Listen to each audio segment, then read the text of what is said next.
Estamos aguardando só uns instantes, pessoal, para que todos e todas consigam acessar aqui a sala.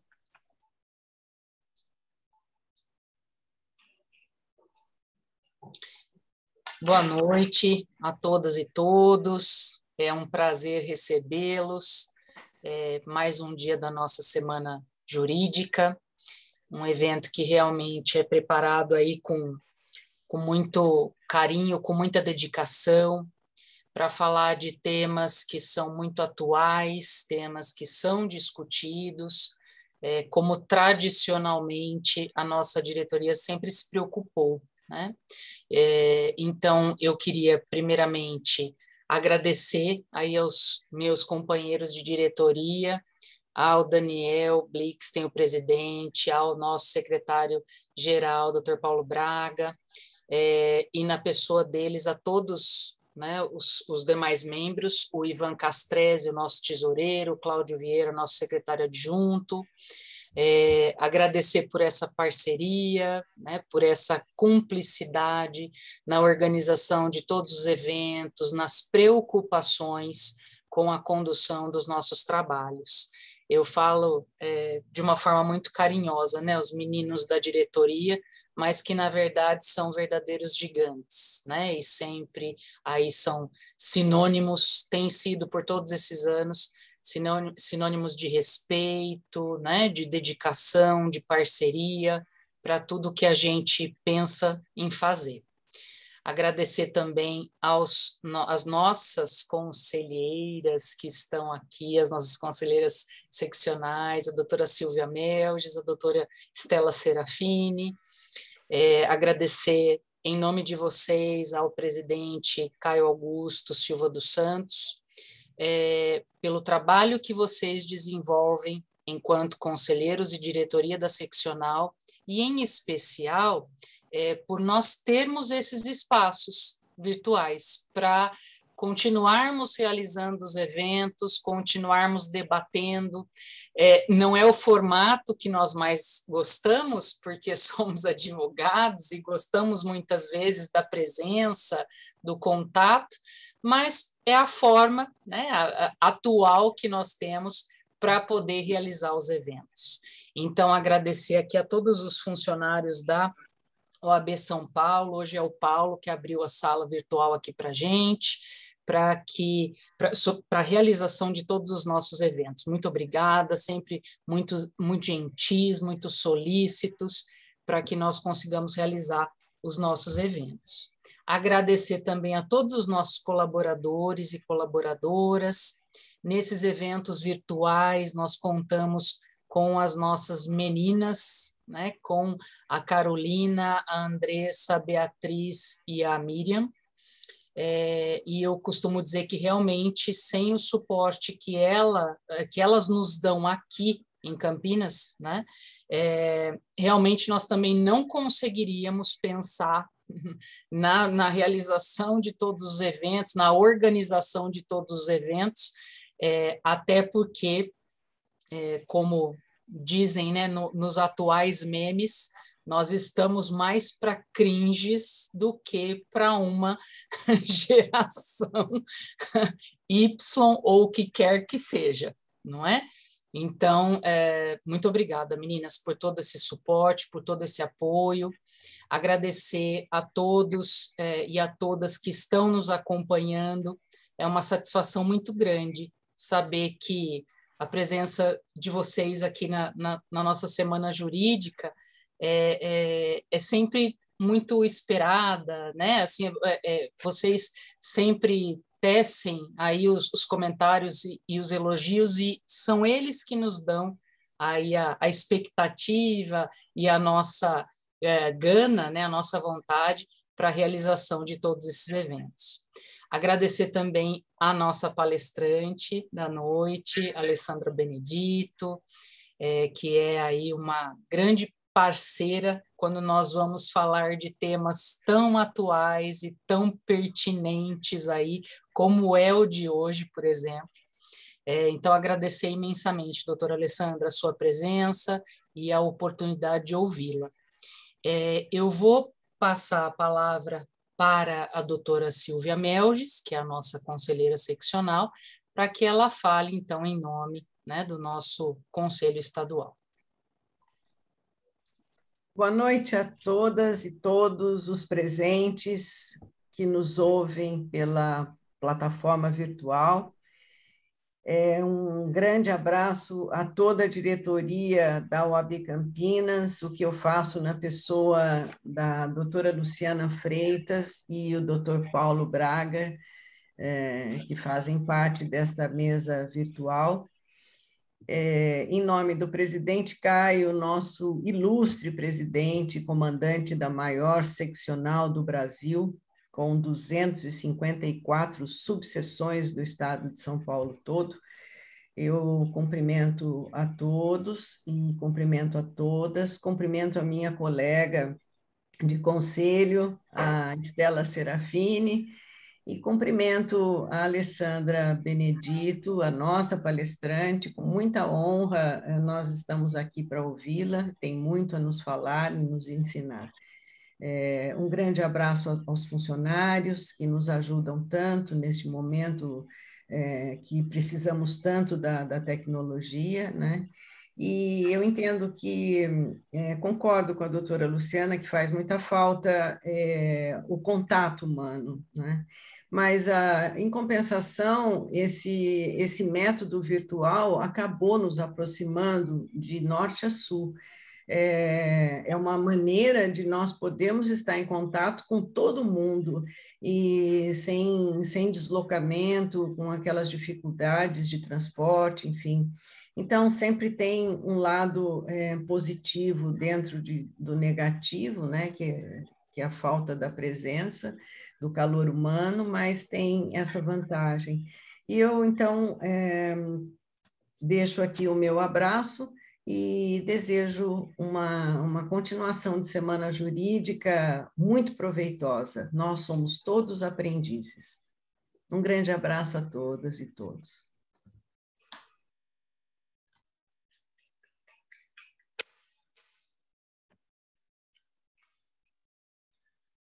Bom, boa noite a todos e a todas.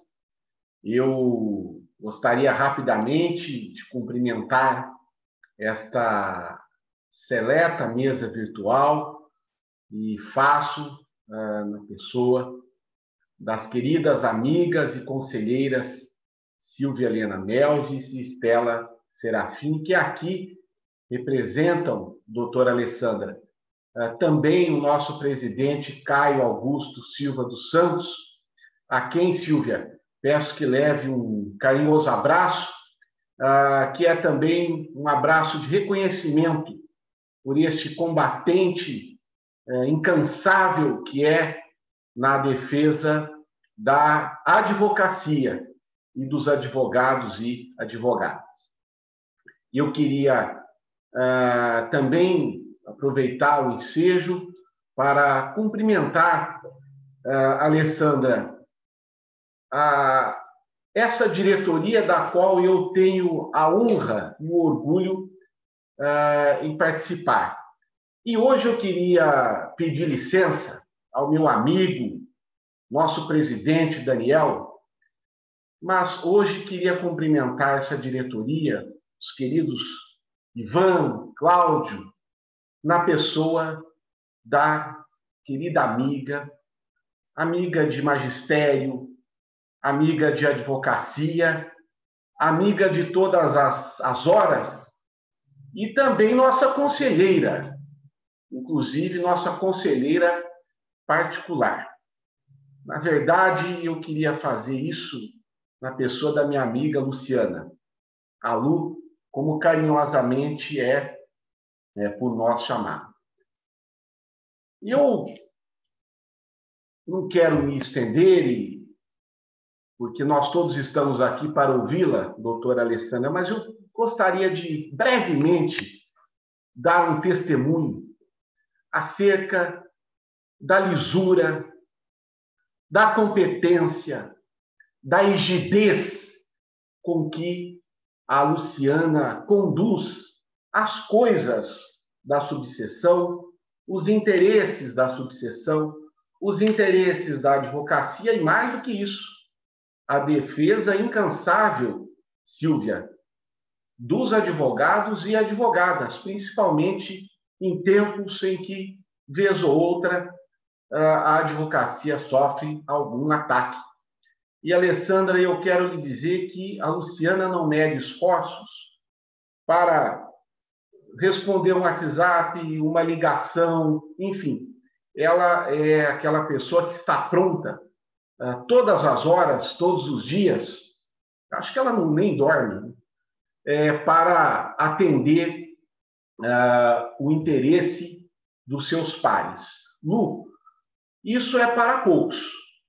E eu tenho dito que a sua beleza exterior, e eu tenho essa liberdade, sempre com o mais elevado respeito, essa sua beleza exterior reflete a doçura do seu bondoso coração. E digo a você que tê-la como vice-presidente da subseção, da maior subseção do país, que é a subseção de Campinas, em termos de subseção, é a maior do país. Eu digo que para nós, da diretoria, para as queridas conselheiras e conselheiros, e para os advogados e advogadas de Campinas, é um orgulho muito grande. Pela sua competência, pelo seu comprometimento com a advocacia. Nesses 5 anos que nós estamos juntos, eu posso testemunhar, e tenho, acho, um pouco de autoridade para isso, para testemunhar e fiar aqui o seu comprometimento e a sua luta incansável na defesa dos interesses de todos nós. Então, eu queria, eu acho que é justo essa fala, e você é merecedora de tudo isso. Muito obrigado por ser quem você é, por ser essa guerreira incansável. E, finalmente, também agradecer a minha querida amiga, professora Alessandra, que hoje, mais uma vez, atende o chamado aqui da subseção para participar e abrilhantar a nossa Semana Jurídica. Alessandra, muito obrigado mais uma vez, um beijo carinhoso para você e, finalmente, Silvia, quero agradecer os queridos amigos, as queridas amigas, advogados e advogadas que aqui, ainda que de forma virtual, vêm prestigiar mais um evento da subseção. Nós estamos no 8º ano, né, Lu, da Semana Jurídica. A primeira Semana Jurídica foi no Mackenzie, não tínhamos nem uma sede própria. Mas os esforços do Daniel Blickstein possibilitou que tivéssemos uma casa, as circunstâncias do mundo fizeram de modo que nos 2 últimos anos estivéssemos aqui de forma virtual. Mas eu quero crer, tenho certeza, que o ano que vem estaremos todos pessoalmente, porque nada e absolutamente nada substitui o abraço, o beijo e o calor humano. Muito obrigado a todos os advogados, advogadas, querida Silvia, querida Estela, Luciano, obrigado por tudo, e também aos nossos queridos irmãos e diretores, Cláudio Vieira, Ivan Castrez e ao nosso presidente, Daniel. Muito obrigado. Obrigada, Paulo, pelas palavras. Imagina. Vamos... Quer falar? Sim, se me permite, fazer também aqui, não poderia faltar, um agradecimento às nossas meninas, a Carol, a Andressa, a Mília, que de forma incansável também estão aqui aos nossos lados. Viu, meninas? Eu as trato assim também, sempre de uma maneira muito respeitosa. Um beijo a todos vocês. Eu vou pedir licença, Alessandra, a você, para passarmos rapidamente, menos de 1 minuto, um vídeo institucional da Vida Max. Andressa, se puder, você ou a Carol, por gentileza.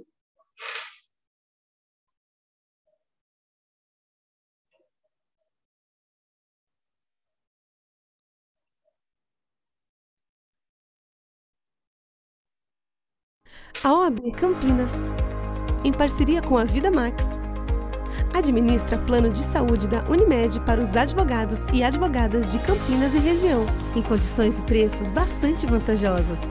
Esse contrato é extensivo às subseções de Capivari, Indaiatuba, Sumaré, Valinhos, Vinhedo, Jaguariúna, Paulínia e Hortolândia. Podem ingressar os advogados e advogadas cadastrados nessas subseções, cônjuges, companheiros e companheiras, filhas e filhos solteiros até 34 anos incompletos. Pode-se optar por planos com coparticipação e sem coparticipação, com abrangência nacional, através de mais de 300 cooperativas Unimedes espalhadas por todo o Brasil. As carências são menores em relação às oferecidas pela Unimed para planos individuais ou familiares. Há também o aproveitamento de carências para a migração de outros planos. Entre em contato para mais informações. 19 3231 5100, WhatsApp 19 99207 0172. E-mail comercialcampinas@vidamax.com.br. Vidamax, soluções customizadas de gestão e administração de benefícios.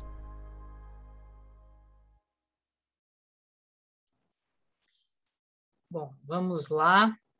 Doutora Alessandra Benedito é professora da Escola de Direito da FGV, coordenadora da Equidade Racial junto ao Núcleo de Justiça Racial também da FGV, é professora da Universidade Presbiteriana Mackenzie, é palestrante e consultora em estratégias de inclusão racial nas organizações. E, com certeza, vai ter muito o que falar para a gente a respeito do direito à desconexão, né?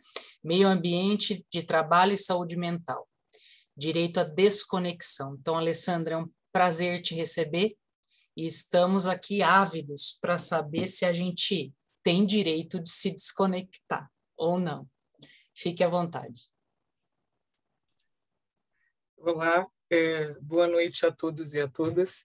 Eu peço licença para começar fazendo a minha autodescrição. Então, se entre os nossos ouvintes tiver alguém que seja cega ou que tenha baixa visão, para que a pessoa saiba quem está falando. Meu nome é Alessandra, eu sou uma mulher negra de cabelos crespos e armados, cortados na altura dos ombros. Eu estou usando um óculos de haste preta, um formato puxado, meio que de gatinho. Na boca eu tenho um batom cor-de-rosa e uso brincos de pérola. O que aparece do meu peito para cima, com um chale, que é uma mistura de preto e vermelho, e uma blusa preta, que talvez apareça quando eu movimentar as minhas mãos. Atrás de mim tem uma estante com alguns livros e um pequeno vaso de planta. E as paredes que estão ao meu redor, tanto do lado esquerdo quanto do lado direito, são paredes brancas. Eu estou num espaço pequeno. Então, esta sou eu.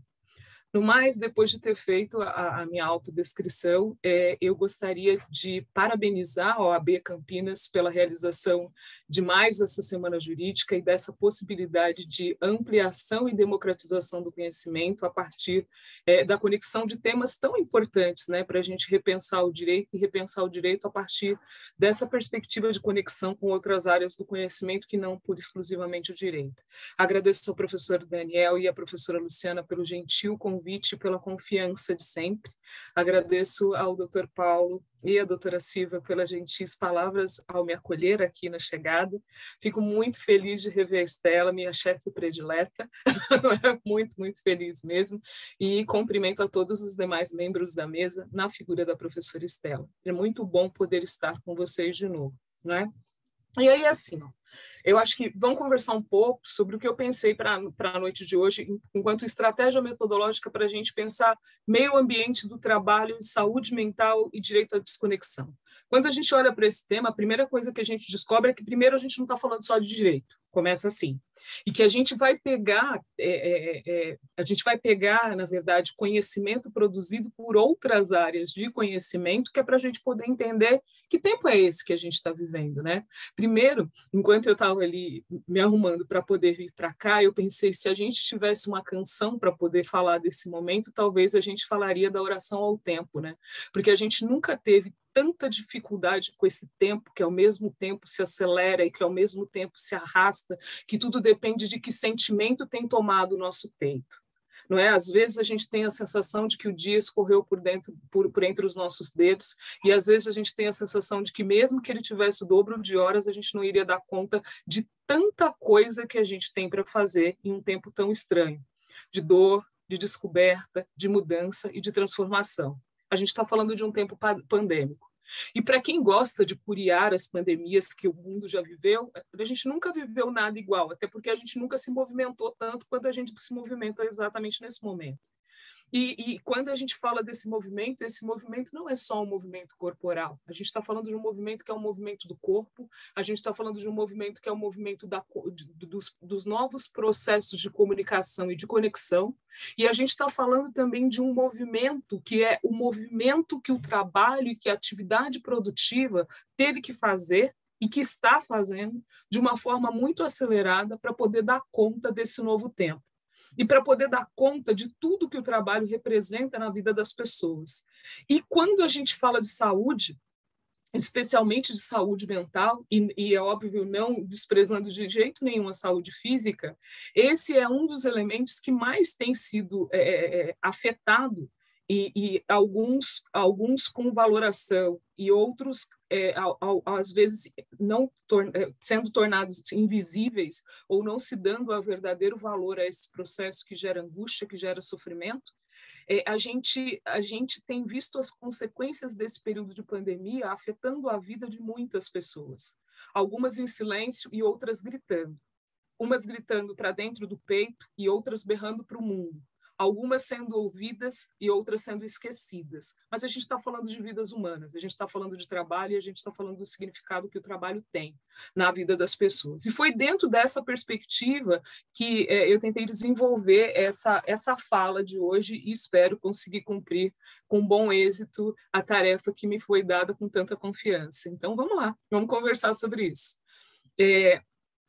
Primeiro, né? Quando a gente fala eu acho que vamos começar pelo termo, né? Quando a gente fala de meio ambiente do trabalho, o que é esse meio ambiente do trabalho, né?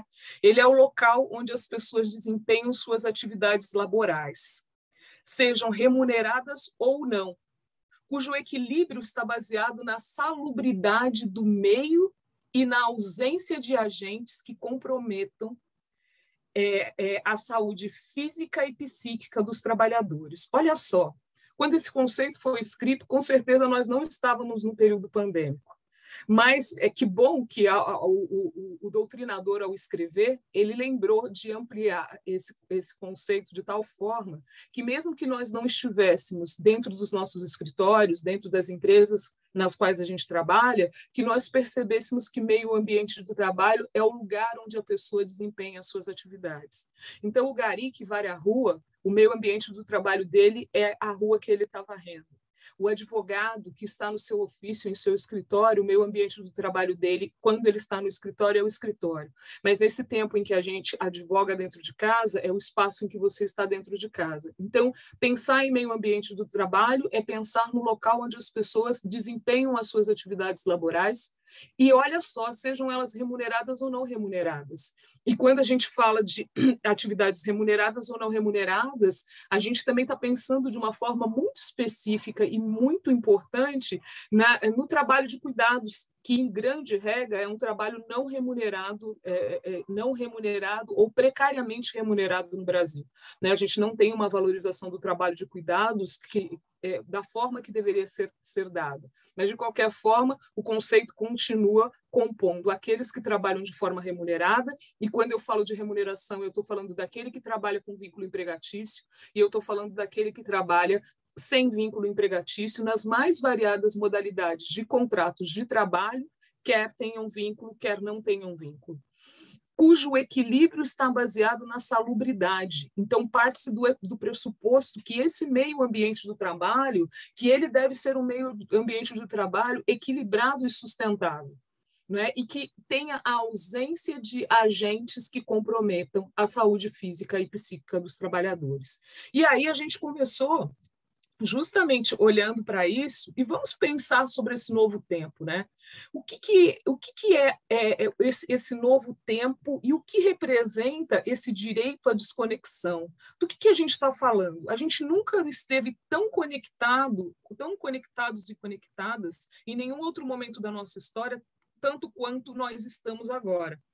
E a gente já vinha numa cadência de conexão por diversos motivos, sejam eles relacionados às nossas questões de trabalho, ou sejam eles relacionados às nossas questões pessoais, ou seja, as nossas relações e interações sociais, a gente vinha estabelecendo elas com muita frequência a partir do elemento conexão e dessa conexão eletrônica, né? Mas o que a pandemia fez conosco? Ela fez com que tudo que a gente faz efetivamente fosse remetido a esse ambiente que é o ambiente virtual. E a gente teve que repensar o que é jornada, né? Jornada é tempo de vida. Quando eu falo de jornada, jornada vem de giorno, jornada vem de dia. Jornada é tempo de vida. E o homem passa a maior parte do seu tempo de vida ativo justamente se dedicando ao trabalho. Esse tempo ele vai se transcorrendo aí dentro de limitações impostas pela venda dessa força de trabalho e da relação jurídica que é estabelecida por meio do vínculo empregatício ou por meio de qualquer trabalho que você faça, seja ele formal, informal, precário ou não precário, que é uma discussão mais ampla a ser feita. Mas está todo mundo conectado. As crianças nos olham hoje e elas nos reconhecem dentro de um processo de não conexão que, às vezes, quem convive com crianças pequenas, especialmente se você tiver filhos, sobrinhos ou alguém que fique ali próximo de você, netos, você deve perceber o tempo todo as crianças requisitando a nossa atenção. E, às vezes, essa requisição de atenção ela acontece com um já acabou, mãe? Às vezes, ela acontece com uma roupa que é puxada, que é para ver se você presta atenção nela. Às vezes ela acontece com um gesto de aspereza que derruba seu celular no chão. E a gente bravo nem entende por quê. Ele só está te pedindo, será que dá para desconectar? Eu continuo aqui e eu não consigo entrar no seu computador. Eu não consigo entrar no seu celular. Então, quando a gente pensa sobre esse novo tempo, a gente está pensando sobre jornada e é elemento essencial que a gente tenha a ideia de jornada como tempo de vida. E quando a gente tem essa ideia de jornada como tempo de vida, né, como tempo de vida e como a maior parte do tempo que a gente dedica na vida é justamente ao trabalho, e aí a gente vai conversar um pouquinho sobre essa ideia de trabalho com valor econômico, como valor social, o que é importantíssimo para a gente entender por que trabalhamos, que é para além do sustento, o trabalho tem tantas outras simbologias, né? Qual que é a importância do trabalho na vida de seres humanos?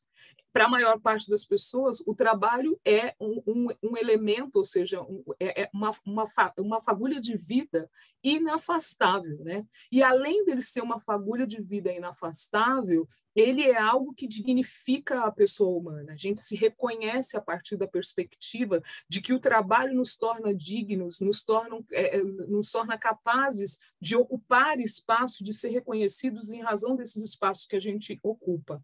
E aí, eu não posso deixar de fazer uma observação de que trabalho nem sempre foi tão bem visto assim, não, tá? Pensando na origem da própria palavra trabalho é originário de tripalho, e tripalho era um objeto de tortura.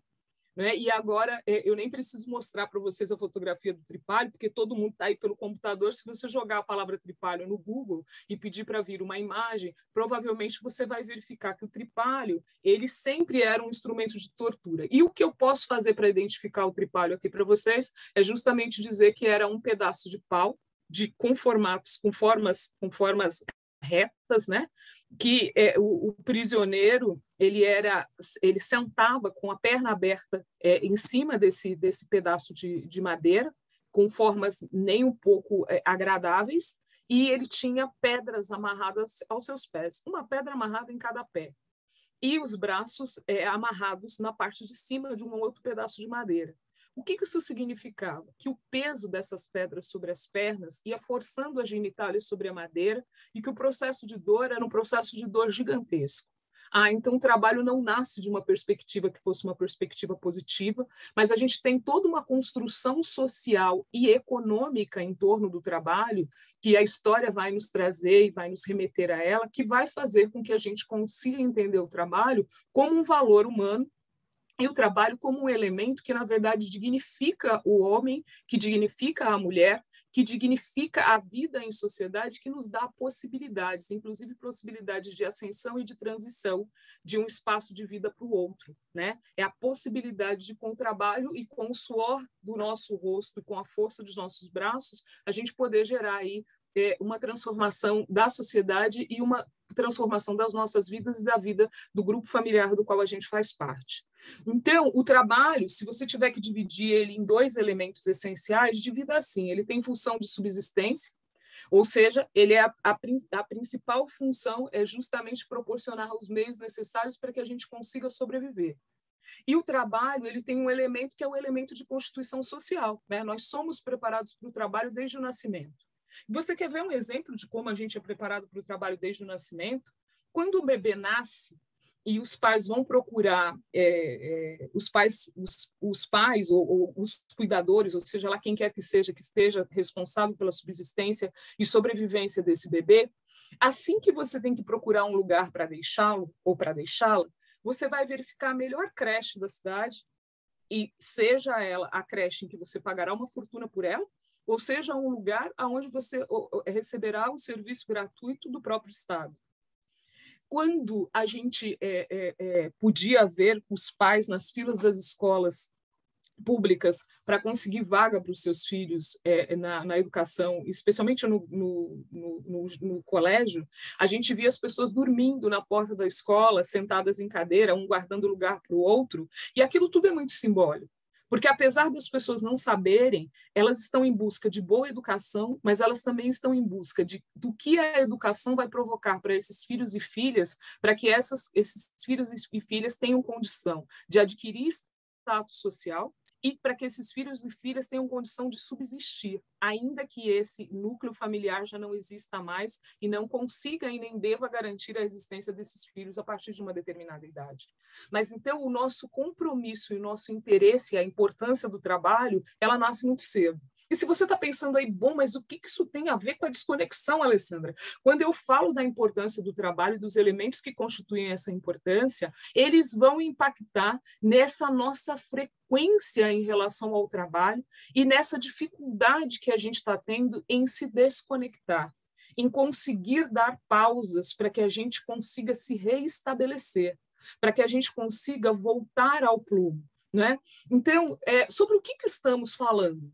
A gente está falando, ao falar do direito à desconexão, ao falar do meio ambiente do trabalho seguro, que garanta o equilíbrio da saúde mental dos trabalhadores e trabalhadoras, a gente está falando de como evitar uma escravidão moderna.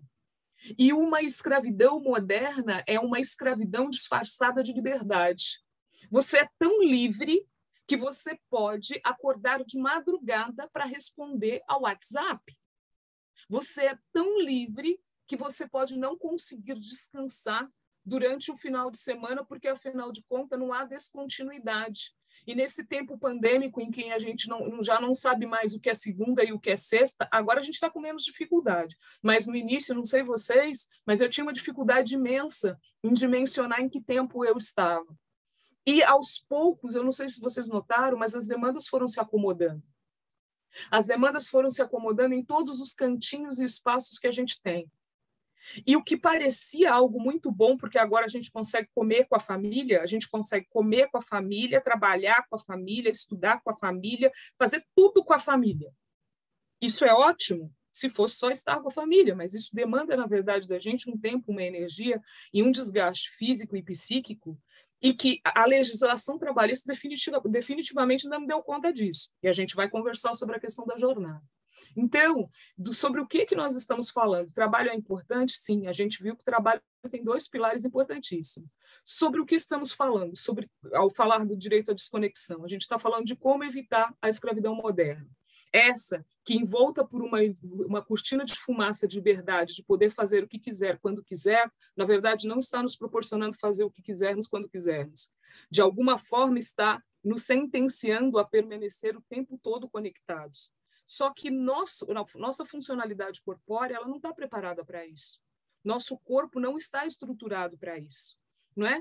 Quando as férias de 30 dias passaram a ser um luxo, ser usufruído apenas por um determinado número restrito de pessoas. E eu não estou dizendo que isso aconteceu por conta da pandemia, não. Muito pelo contrário, porque a gente sabe que num país no qual você tem um número gigantesco de pessoas que trabalham de maneira informal ou de maneira precária, você já não tinha a proteção dos direitos trabalhistas dado à maior parte da população. Mas, quando eu falo desse direito a férias de 30 dias, para quem estava dentro desse nicho de proteção, se eu perguntar para os senhores e as senhoras que tiveram férias recentemente, se vocês efetivamente conseguiram ficar desconectados durante os 30, 15, 14 dias, 10 dias que vocês ficaram de férias, eu gostaria de saber quem me responderia que sim, que você conseguiu se desconectar dos diversos grupos dos quais você faz parte. Alguns você faz parte porque você não conseguiu falar que você não quer mais, outros você faz parte por imposição do próprio contexto de trabalho, e você permanece ali, e mesmo quando você não olha a mensagem está ali, dizendo para você, de forma impositiva, que já tem 200 mensagens na caixa. E quem é que vai dar conta de ler 200 mensagens por dia? Ou você lê as mensagens, e aí você trabalha de leitor de todas as mensagens, ou você deixa isso passar. Enquanto isso, a gente deixa os e-mails na nossa caixa de mensagem, esperando que eles auto se resolvam. Porque é tanta coisa que a gente precisa, inclusive, sobreviver, dormir e comer, não é? Como permitimos, com tanta facilidade, que o domingo se tornasse um dia normal de trabalho? E, de novo, eu não estou ignorando que, dentro da realidade do direito do trabalho, a gente sabe que existem algumas pessoas que já trabalhavam aos domingos, mas, para essa, eu posso substituir o domingo por segunda, terça, quarta, quinta, sexta, sábado, ou seja, do seu dia de descanso. Como é que ele se tornou um dia normal de trabalho? E deve ter gente que está pensando assim, mas para mim já era, porque eu já tinha que fazer a organização da minha casa. E mesmo quem não tinha, teve que aprender a fazer a organização da casa e dos trabalhos domésticos num tempo em que ter uma assessoria de um terceiro não era algo permitido, até por conta do risco de contaminação. Mas, para além disso, a gente teve que reaprender a fazer isso. E os nossos trabalhos, nos quais a gente tem vínculo, também têm demandado da gente um tempo maior do que o que demandava antes. E sobre o que estamos falando? E o que é mais importante? Quais são as consequências desse caminho que nós estamos trilhando? Esse meio ambiente de trabalho que precisa ser salubre para garantir a nossa existência e persistência, bem como o nosso aprimoramento ao trabalho, resistência e resiliência também tem limite. Se eu não estabeleço limite, até quando eu vou aguentar trilhar esse caminho dentro desse novo padrão de produção, dentro desse novo padrão de consumo, e que não é consumo só de mercadoria, mas também é consumo das nossas vidas, é consumo do bem maior que a gente tem nas mãos e que não volta para a ampulheta, que é o tempo. Até que ponto as novas ferramentas de comunicação podem ser usadas? A gente está se perguntando até que ponto as novas ferramentas de comunicação podem ser usadas para contratar uma atividade de emprego, para o trabalhador poder ser acionado pela empresa habitualmente fora do horário de trabalho. E aí, assim, a parte da contratação eu até gostei, porque eu acho que, de alguma forma, a gente ampliou a possibilidade de pessoas serem contratadas, e aí a questão do território, perdão, essa palavra engasga, então a gente pega outra, até a questão do próprio território, e a doutora Silvia, quando ela falou da questão da aproximação que nos foi possível dentro dos diversos âmbitos que a gente executa o nosso trabalho, eu concordo, trouxe benefícios. Mas quando a gente pensa em trabalhadores conectados o tempo todo e com medo, muitas vezes a gente tem medo de perder alguma coisa. Por mais que você fale, eu vou me desconectar, ou seja, hoje eu vou tirar um dia de descanso, quantas vezes você não se pega com uma angústia no peito que diz, e se aconteceu alguma coisa e eu estou passando nesse momento como alguém desatento, como alguém que, de alguma forma, agiu com desídia em relação ao compromisso que deveria ter com essas mensagens, pensando que essas mensagens também são parte do escopo de trabalho. Mas o quanto essa não limitação de jornada pode fazer com que esse empregador, ou com que essa empregadora, na verdade, crie o hábito de chamar você fora do teu horário de trabalho, não permitindo que haja o processo de desconexão e que esse processo de desconexão crie a possibilidade do renovo, bem como da convivência pacífica com as pessoas que você tenha escolhido viver. Ou com o bichinho que você tenha escolhido viver. Pode ser o seu cachorro ou o seu gato, está tudo bem. Cobranças via mensagens, ligações ou e-mail não podem atrapalhar o período de folga do trabalhador ou da trabalhadora. Essa conexão mental sem descanso, ela pode gerar transtornos mentais, ela pode prejudicar as relações sociais e individuais. Quando a gente voltar desse período pandêmico, a gente vai ter que aprender a se relacionar de novo com as pessoas, a olhar de novo nos olhos das pessoas, sem estar mexendo o tempo todo nos nossos celulares. Nós vamos ter que aprender de novo a se reaproximar. E dependendo da idade que a gente está, dependendo de que fase foi que foi afetada por esses dois últimos anos, ou por esse 1 ano e 5 meses aí, a gente ainda tem um problema que é a questão da formação da personalidade e consequentemente, o reconhecimento, a formação da identidade do sujeito, não é? E que esse sujeito pode incorporar que não estar conectado é não fazer parte do mundo, é não fazer parte da vida. Onde é que está escrito isso? Se nós tivéssemos que estar conectados o tempo todo, o nosso corpo não precisaria dormir. Ele estaria conectado com o estado de vigília o tempo todo. Só que a gente sabe exatamente quais são as consequências de não dormir. Só quem tem insônia sabe exatamente o que é o dia seguinte à insônia. E um dia sem dormir é mais ou menos. 2 dias sem dormir é menos. Mais dias sem dormir pode ser uma tortura no qual você vai perdendo a sua capacidade de assimilação, você vai tendo baixa de criatividade, você vai tendo alteração de humor, você vai tendo uma alteração de toda a configuração daquilo que você é enquanto sujeito, e o que você entrega a partir dessa ausência de sono, dessa ausência de desconexão do corpo, do estado de vigília, e aqui eu não estou falando da desconexão eletrônica, mas eu estou falando do estado de vigília, aos poucos ela vai te consumindo a energia, porque você tem que buscar energia onde você não tem. O direito de desconexão, ele garante que o empregado não fique, empregado ou empregada, trabalhador ou trabalhadora, não fique sobrecarregado e possa executar outras tarefas fora do seu expediente de trabalho. Sem que você tenha que explicar, por exemplo, ao receber uma mensagem, vamos fazer um outro teste aqui? Quantas vezes você estava fora do seu ambiente de trabalho e, de repente, você recebe uma mensagem do seu chefe e, quando você vê, você responde para ele que você está no supermercado? Quantas vezes, para o seu chefe ou para a sua chefe, quantas vezes você está fora do seu horário de trabalho e, quando você vê, você diz para ele que você está fazendo exercício? Você pode até fazer isso por delicadeza, mas você tinha que dar essa satisfação antes? E a gente dá essa satisfação, e dá essa satisfação muito num piloto automático, porque a gente fica com vergonha de não estar disponível no momento em que foi solicitado, ou que foi solicitada. Qual que é o limite disso? Qual que é o limite dessa sobrecarga, né? Então, quando a gente fala de cobranças de mensagens via ligações, e-mails, todas as redes sociais possíveis, e você vê que às vezes as pessoas estão em um estado de ansiedade tão grande que ela te manda mensagem num veículo, se você não responder em menos de 2 minutos, ela te manda em outro, se você não responder, ela te liga, e quando você conversa com ela, é como se você tivesse sumido há 3 dias.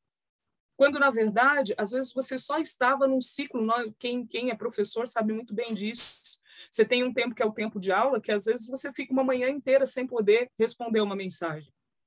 Porque o fluxo do processo de aula, e nós também, advogados e advogadas, estagiários e estagiárias, a gente sabe que, às vezes, você tem um fluxo de atividade que exige de você foco e atenção.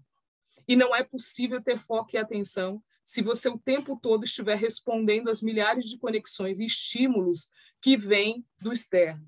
Mas quando a gente fala disso, a partir da perspectiva do trabalho, é repensar como é que fica o direito à desconexão.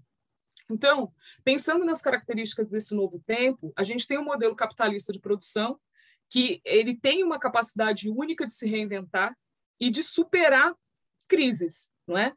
O capital, inclusive, ele está se reorganizando para isso, e eu não estou criticando o capitalismo, muito pelo contrário, só estou dizendo que ele se reorganiza. A nossa capacidade produtiva ela está sendo reorganizada enquanto a gente vive a pandemia. Só que dentro desse processo de reorganização, a gente precisa primar por a boa governança, a gente precisa primar pelo seguro e pela segurança da vida, que é o bem maior. Né? E quando a gente não prima por isso, automaticamente a gente começa a ver os sinais de esgotamento. E esses sinais de esgotamento são sinais que claramente vão levando o trabalhador ou a trabalhadora à exaustão e que provavelmente daqui a algum tempo a gente ainda vai ter um impacto num lugar onde a gente já tem pouco recurso, que é justamente na Seguridade Social. Seja por meio da Previdência Social, seja por meio de qualquer outro elemento da Seguridade Social, que é a questão da própria saúde pública, porque a gente precisa pensar que a gente teve um aumento gigantesco do número de pessoas em situação de desemprego. A gente ainda não conhece por completo as consequências e sequelas do período pandêmico. A gente sabe bem pouco a respeito disso, e quando eu digo a gente, não é nem necessariamente eu, nem a maior parte de nós que estamos ligados à área jurídica, mas os próprios médicos não têm ainda a dimensão, né? Eles estão tentando, na verdade, dar soluções imediatas para o problema imediato, que é manter as pessoas vivas. Depois a gente vai pensar em quais são as consequências e as sequelas e como é que a gente vai tratar delas. Mas uma certeza que a gente já tem, pensando em bem-estar, é que muitas dessas sequelas vão estar ligadas à saúde mental. O trabalho, então, a gente precisa olhar por que eu tenho direito à desconexão, por que eu tenho direito a horas de lazer, por que eu tenho direito a essas pausas, porque o trabalho ele tem função social e essa função social do trabalho e esse direito à preservação do meio ambiente do trabalho, eles estão contidos, por exemplo, na nossa Constituição Federal. O direito de trabalhar, ele não exclui, em momento nenhum, o nosso direito de descanso, o nosso direito de lazer, o nosso direito ao convívio familiar e social e, enfim, o nosso direito ao não trabalho. E se pela sua cabeça passou por um instante que você continua convivendo com a sua família, porque, afinal de contas, você vive 25 horas das 24 que você tem ao lado dela, lembra só um pouquinho de como é que foi o seu domingo passado, ou eu vou pegar melhor, vou pegar a sua sexta-feira passada. Apesar de você estar o tempo todo dentro de casa, 25 das 24, como é que foi? Quem é que esteve presente na palma da tua mão o tempo todo? O que você fez para além do horário em que você deveria estar trabalhando? E aí a ideia é de que a gente precisa pontuar tudo isso, lembrando que o direito ele socorre às necessidades da sociedade, e é aquela, eu falo sempre da teoria tridimensional do direito, e lembrando aí do professor Miguel Reale, eu tenho fatos e eu tenho uma somatória de fatos que têm acontecido de uma sociedade que está em evolução, de uma sociedade capitalista que tem reorganizado a sua capacidade produtiva. Vocês já devem ter ouvido de muita gente que não, mesmo que a pandemia passe, eu não voltarei com os meus negócios ao padrão que eu tinha, porque eu descobri que eu tenho funcionários mais produtivos e que eu tenho menos custos, e aí pensando em toda a complexidade que se demanda a partir da perspectiva de custos. Só que você tem que se perguntar, enquanto empregador, se você realmente tem funcionários mais produtivos. E a quantidade de tempo é que esse elástico vai aguentar sem esgarçar. A quantidade de tempo que esse elástico vai aguentar sem estourar. É disso que a gente está falando. Então, ter direito à desconexão é ter direito a trabalhar, mas é também ter direito a ter pausas, e pausas que são essenciais para que a gente se mantenha vivos. Né? É o direito da limitação da jornada, é o direito ao gozo e a períodos de descanso. E é justamente lhe permitir uma vida fora do ambiente laboral, ainda que esse ambiente laboral, por questões de saúde pública, né, ele esteja aí confundido com o seu ambiente, que é o ambiente de trabalho, ou com o seu ambiente, perdão, que é o seu ambiente familiar, ou seu ambiente de convivência. E nem todo mundo consegue estabelecer esse limite. E mesmo quem consegue estabelecer esse limite, a gente precisa lembrar que, às vezes, a mão dura do próprio capital e da própria organização da nossa capacidade produtiva acaba nos deixando com medo de desemprego, nos deixando com medo de que as nossas relações sociais, que hoje se estabelecem dentro de um padrão que a gente não conhecia antes, que elas possam estar sendo frustradas. Então, se eu demorar mais do que 3 minutos para responder a mensagem, provavelmente a pessoa vai pensar que eu a ignorei. E aí, o que eu faço? Eu paro de fazer a petição inicial para responder a mensagem. Se eu não responder o e-mail que me mandaram, eu vou contar para vocês uma coisa. Ontem à noite, era 11 horas, eu recebi um WhatsApp de uma pessoa que eu nunca vi na vida, não faço a menor ideia de quem que ela seja, e ele me mandou um e-mail e ele queria alguma coisa e ele sabia exatamente com quem ele estava falando. Você mandaria um WhatsApp para alguém às 11 horas da noite, pelo menos há algum tempo atrás, se você não tivesse realmente uma necessidade muito urgente, como, por exemplo, morreu alguém ou tem alguém doente ou eu preciso saber se você está bem? A probabilidade que você fizesse isso era não. Mas a partir do momento que eu não tenho a ideia da limitação, a partir do momento que eu não sei mais o que é público e o que é privado, eu deixo de observar esses limites que são limites imprescindíveis. E aí você pode estar se perguntando, bom, ele te escreveu às 11 e você leu, porque senão você não estaria reclamando. Não, eu estava encerrando a aula. E foi justamente por isso que eu olhei para o celular. E eu não respondi. A propósito, eu não respondi. E se você me perguntar se eu fiquei com culpa, não, eu não fiquei com culpa. Porque aquele momento era o momento em que eu precisava encerrar a minha aula, era o momento em que eu precisava tomar banho, deitar e dormir. Porque eu tinha um dia seguinte, eu tinha uma agenda, e por falar em agenda, quantas vezes esse nosso direito à desconexão não sendo respeitado faz com que as nossas agendas não sejam cumpridas.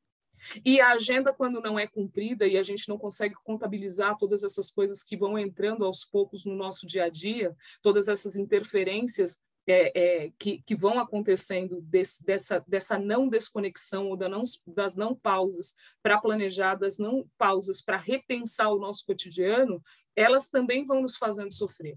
E quando a gente fala, então, lembrando de novo qual era o tópico, qual era a proposição da nossa fala de hoje, quando a gente fala de saúde mental, especialmente na pandemia e dessas doenças que são doenças psíquicas, que após um ano de isolamento social, cumulado com essa ausência de desconexão, com essa ausência de uso do tempo de forma viável e de maneira que a gente consiga encaixar todas as necessidades da vida humana, né? Ao longo de mais de 15 meses, quase 20 meses, a pandemia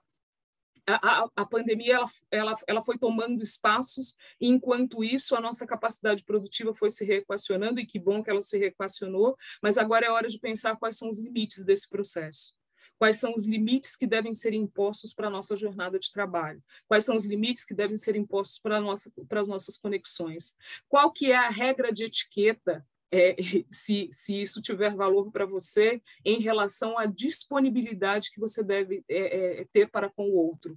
Será que eu vou estar desrespeitando o outro se eu não estiver conectado? Ou será que eu vou estar desrespeitando o meu empregador ou a minha empregadora se eu não estiver conectada o tempo todo? Bom, quem não ouviu falar de alguém que sentiu uma sensação de angústia ou um aperto no peito sem entender por que estava acontecendo? Ou quem trabalhou tanto durante o home office que não viu o dia passar? E esse dia, às vezes, é o seu final de semana. Após mais de um ano de pandemia, com variantes de vírus se espalhando para lá e para cá, tem hora que a gente não sabe se a gente está assistindo o Jornal da Manhã, o Jornal do Meio do Dia ou o Jornal da Noite, principalmente porque as reportagens são todas repetidas e a novela a gente já viu em algum lugar do passado.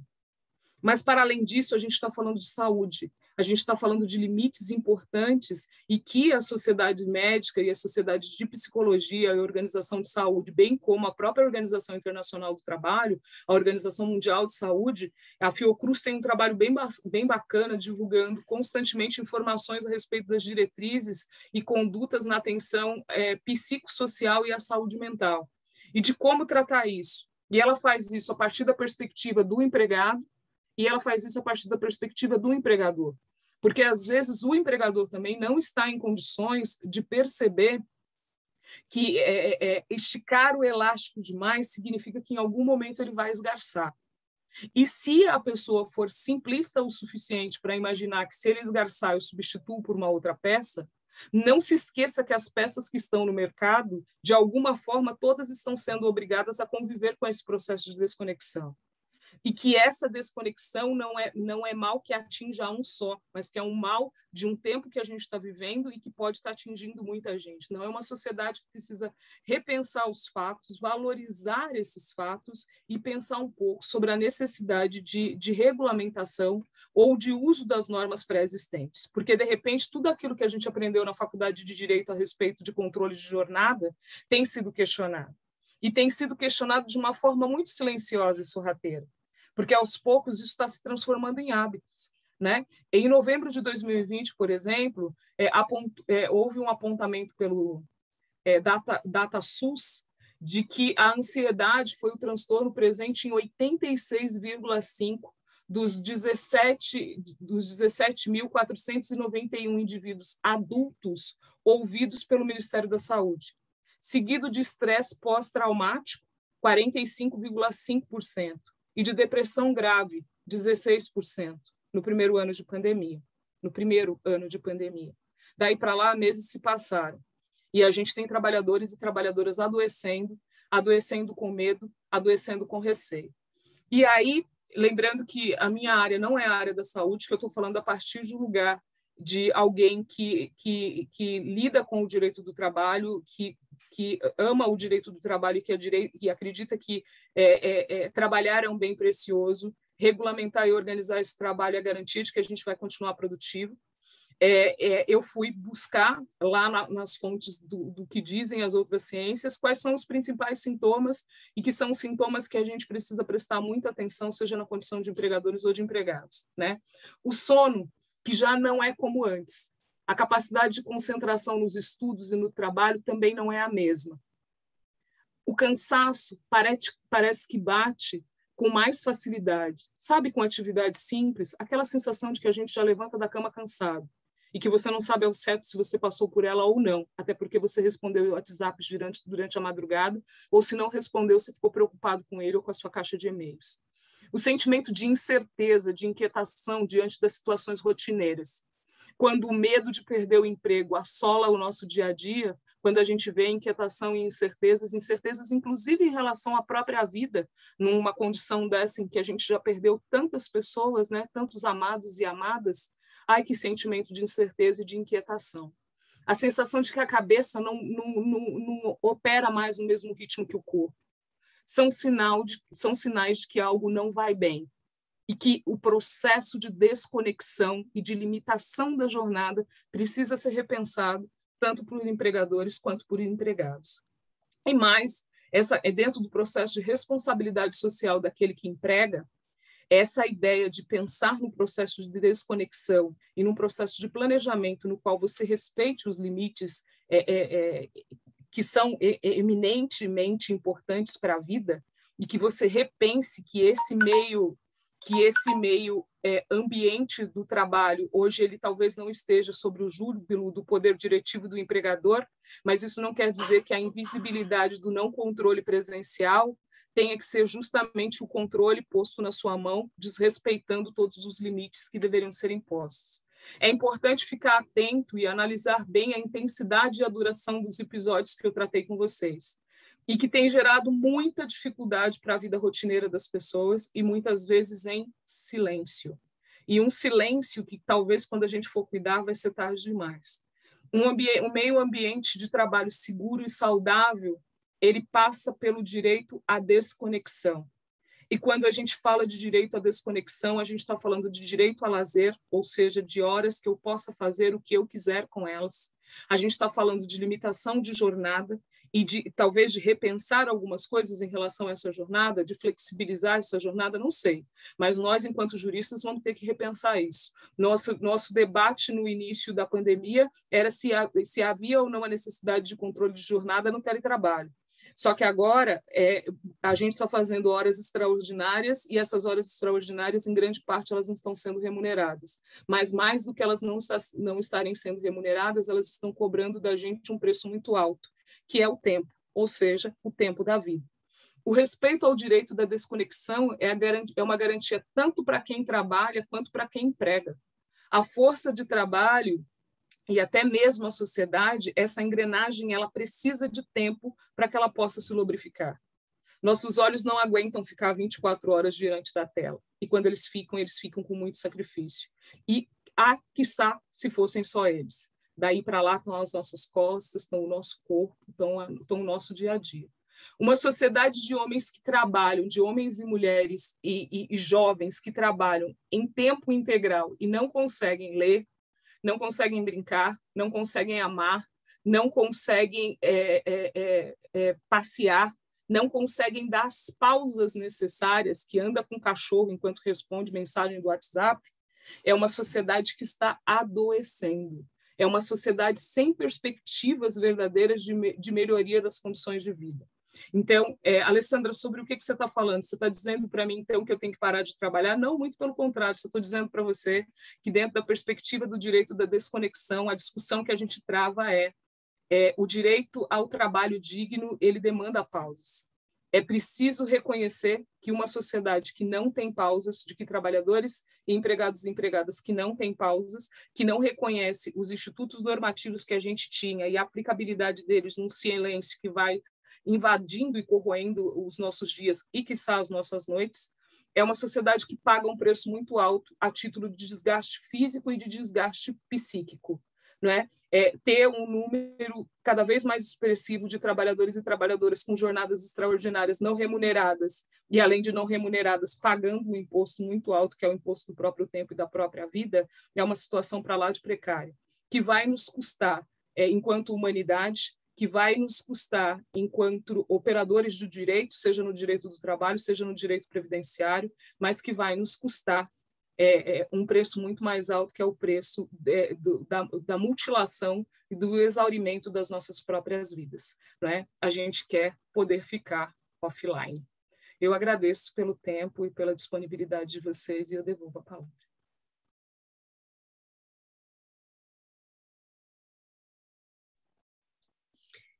Alessandra, como sempre, aí a sua abordagem muito humana, né, e com muito conhecimento a respeito desses problemas que nós estamos vivendo, né? Tem aqui vários elogios a você, inclusive de ex-alunos também, e realmente eu acho que todo mundo que te conhece sabe, né, da sua profundidade e, ao mesmo tempo, da sua leveza para falar de assuntos que são tão complicados ou que se mostram, né, tão discutíveis. Então, realmente, muitos elogios aqui às referências da palestra. Um comentário a respeito da jornada insana, né, que muitas vezes os escritórios impõem aos advogados quando nós falamos, né, a respeito propriamente do nosso trabalho, e acredito até pela sua fala, uma pergunta no sentido de mexer com um elemento já específico dessa relação, desse vínculo, que seria diminuição de jornada de trabalho, por exemplo. Então, acho que você comentou alguma coisa. Precisamos de revisão, mas não que necessariamente essa revisão seja em razão da quantidade de dias trabalhados na semana ou do intervalo que precisa ser revisto entre as jornadas em razão talvez de uma desconexão menor? Lu, eu acho assim, eu acho que tem algumas coisas que a gente precisa observar. Primeiro, a gente está num momento em que a maior parte das pessoas, ao se referir a esse novo modelo de produtividade, primeiro, eles não olham para o direito à desconexão, e o que se observa é assim: agora eu estou mais produtivo do que quando eu estava no presencial. Agora a minha equipe está mais produtiva do que quando estava no presencial. E estar mais produtivo significa estar entregando mais trabalho, significa ter menos custo dentro de uma perspectiva global do que possa significar isso. Mas o que poucas pessoas fazem é medir como é que isso está sendo feito, não é? Qual que é o custo real desse aumento da produtividade, desse aumento da capacidade produtiva e dessa não regulamentação de jornada. Desculpa, travou aqui, literalmente. Pensando no computador, travou. E dessa não regulamentação da jornada. Mas talvez existam, pensando nessa ideia do home office, pensando nessa ideia do teletrabalho, pensando nesse tempo em que a gente vai viver e que, de alguma forma, depois que a pandemia passar, pensando em algumas áreas de produtividade no qual esse modelo de trabalho que, apesar de ter previsão normativa, ele era utilizado por poucas empresas, e muita gente tinha medo de implementar o home office, principalmente porque que tinha medo de que o poder diretivo do empregador, aquele que a gente exerce com o olho, definitivo com os olhos, definitivamente se perdesse por entre os dedos. Então, tem algumas atividades que esse processo de adaptação a pulso, né, a força, deu respostas no sentido positivo. E aí eu acho que, nesse caso, dependendo da circunstância, a gente vai ter que ter uma revisão, que é uma revisão de cunho administrativo, de adaptação dessas jornadas de trabalho, de como é que a gente vai fazer a contagem dessas jornadas de trabalho e também ter noção de que precisa desconectar. E que, se você quer funcionários disponíveis 24 horas por dia, querido, divide a jornada entre vários funcionários, como a gente fazia quando a gente estava no presencial. Mas o que não dá é para ficar tirando do humano mais do que aquilo que ele pode entregar. E dentro dessa lógica de que, dentro de uma lógica que é a lógica de que o exército de reservas, e aqui eu nem estou falando, quando eu estou me referindo ao exército de reservas, eu acho que em algum momento disso tudo a gente pensava no exército de reservas como aquelas pessoas que não tinham acesso, por exemplo, à educação superior. Mas a gente sabe que hoje não é só disso que a gente está falando. A gente está falando de um contingente de pessoas que estão desempregadas, subempregadas, precariamente empregadas ou bem empregadas e com medo danado do que vai acontecer amanhã.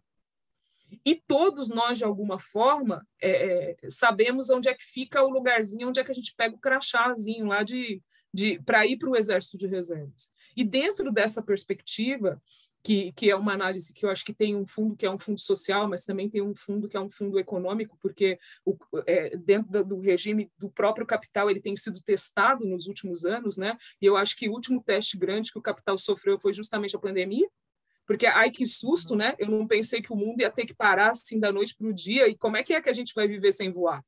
Pois é, eu também não gosto de viver sem voar, não, mas a gente teve que viver sem voar, não é? A gente teve que viver sem uma série de coisas que a gente achou que a gente não ia conseguir viver.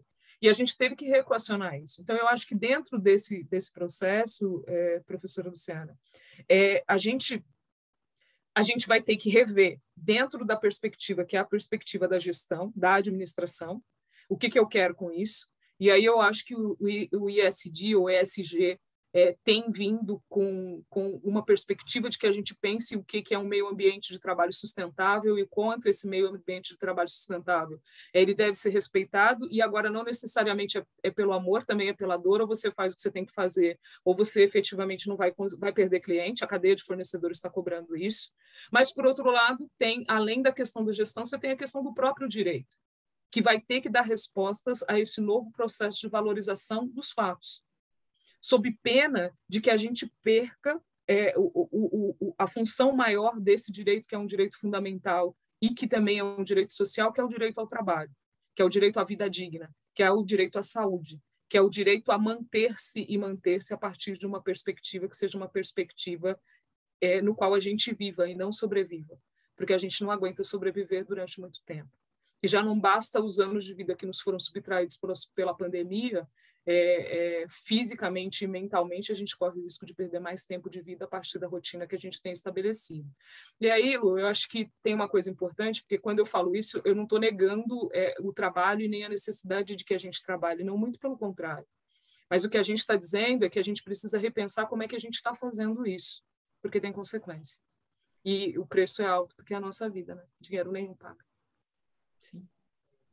Eu Não concordo respondi, plenamente. Lu, desculpa, eu fui lá, Oi? fui, voltei. Respondi sua pergunta? Não, respondeu. Você já tinha comentado antes a respeito que não bastaria, né? Que precisaria de uma revisão, e agora você complementou. Eu acho que é bem isso, e eu ainda colocaria conjuntamente com a sua fala, Alessandra, e o que para mim, gente, é muito chocante, né? É o fato de livrarias, cafés serem substituídos por farmácias, né? Concordo com você. Eu não sei se para vocês isso é chocante, mas para mim eu assumo que é, né? Então, locais de convivência, locais de lazer, locais em que a pessoa poderia, de repente, ter essa abstração, né, de uma rotina cansativa ou de uma rotina de trabalho, está sendo substituído por farmácia. E com amplos estacionamentos, né, Luciana? Porque eu nunca vi tanta vaga de estacionamento. Você vai na padaria, é um sufoco para você estacionar, mas você vai na farmácia, é uma amplitude.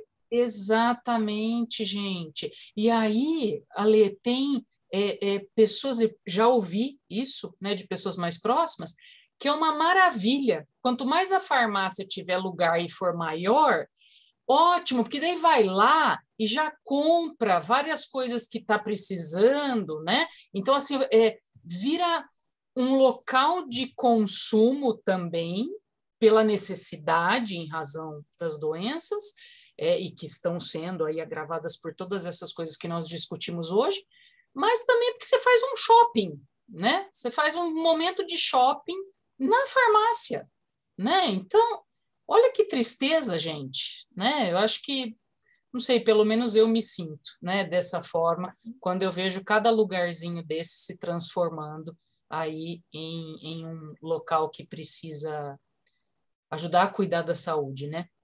Eu comungo com você. Domingo passado eu fui na Livraria Cultura aqui do Conjunto Nacional. E foi com muita tristeza que, ao caminhar por dentro da Livraria Cultura, não sei se todo mundo conhece, mas assim, só para fazer uma referência, a Livraria Cultura do Conjunto Nacional em São Paulo fica na Avenida Paulista. E é um espaço gigante e lindo, no qual, ainda que você não tivesse uma moeda para comprar o livro, você podia sentar lá e ler ele inteirinho, sem que ninguém te incomodasse. Então, para além de um espaço no qual você podia comprar cultura, você podia ter acesso a ela sem precisar pagar, né? E aí a gente sabe que livros têm um custo alto e que para algumas pessoas isso significa muito, o tempo que elas permaneciam ali dentro, além de ser um espaço de convivência. A Livraria Cultura está morrendo. Os livros do direito, a última vez que a moça recebeu foi em janeiro, e ela só recebeu um Vandemeco. Você percebe ela morrendo. Provavelmente daqui a 2 a 3 meses a gente não vai ter mais. Mas se eu te contar quantas farmácias tem daqui até lá, Lu, é uma amplitude de possibilidades. Né? Para mim, eu acho que é uma das maiores perdas, porque para mim era uma referência a Livraria Cultura, então realmente para mim vai ser uma das maiores perdas, sem dúvida. Né? Então, realmente, acho que é o repensar, né, em tudo, de uma forma geral, de como nós queremos conduzir a nossa vida, né, como humanidade. Mas, Ale, eu agradeço imensamente. A professora Alessandra fez uma homenagem, teceu palavras carinhosas para a Estela. Eu teço a ela também, porque foi a minha melhor chefa. Gente, quando a gente está nesse ambiente, né, das faculdades, assim, realmente, Alessandra, toda essa dignidade e respeito com a qual você trata as palestras e os temas, você trata a todos que convivem com você. Então, agradeço imensamente ter te conhecido, ter a cada momento falar para você, Ale, vem participar da Semana Jurídica, vem falar de tal coisa. Então, agradeço imensamente todas as vezes que você pode, eu sei que você se desdobra sempre para dizer que quer participar. Então, agradecer imensamente a você por mais essa oportunidade de te ouvir, porque realmente ela é sempre muito gratificante, viu? Luciana, obrigada pelo carinho, viu? Imagina. Obrigada. pelo presente. Obrigada pela oportunidade de convivência. Gratidão mesmo. Imagina. E eu fico feia chorando, então, por favor, Luciana, para com isso. Não, todo mundo que está aqui sabe, que conhece, que já assistiu palestras, falas da Alessandra, sabe que tudo que eu estou falando é verdadeiro. Muito obrigada por tudo sempre, viu? Agradeço a todos os participantes. Eu vi uma perguntinha, gente, no chat. Todas as palestras, elas são feitas ao vivo com a emissão de certificado pelo Zoom. Então, para assistir posteriormente, não há emissão de certificados, mas no canal do YouTube da UAB Campinas, todas as palestras ficam ali, dispostas, né? Elas armazenadas para que vocês possam assistir posteriormente, né? Agradecer a todos que ficaram aqui até agora, todos os ouvintes, com muitos comentários, com muitas palavras de incentivo e de admiração. Alessandra, muito obrigada. Obrigada ao Paulo, à Silvia, à Estela. Como eu sempre falo, a Alessandra foi a melhor chefa e a Estela foi a melhor monitora. Né, Estela? Não posso deixar assim. E a Estela foi a minha melhor monitora na faculdade. Eu dei monitoria para você, para Maria Antonieta, para Pedro Álvares Cabral, quando a gente estudava junto. Imagina, que é isso. Gente, muito obrigada por essa convivência, por essas lembranças e por todas essas oportunidades, viu? Obrigada a todos vocês, uma excelente noite e amanhã continuamos para falar um pouquinho de direito de família, também às 19 horas, tá bom? Excelente noite, bom descanso, boa desconexão. Muito obrigada, gente.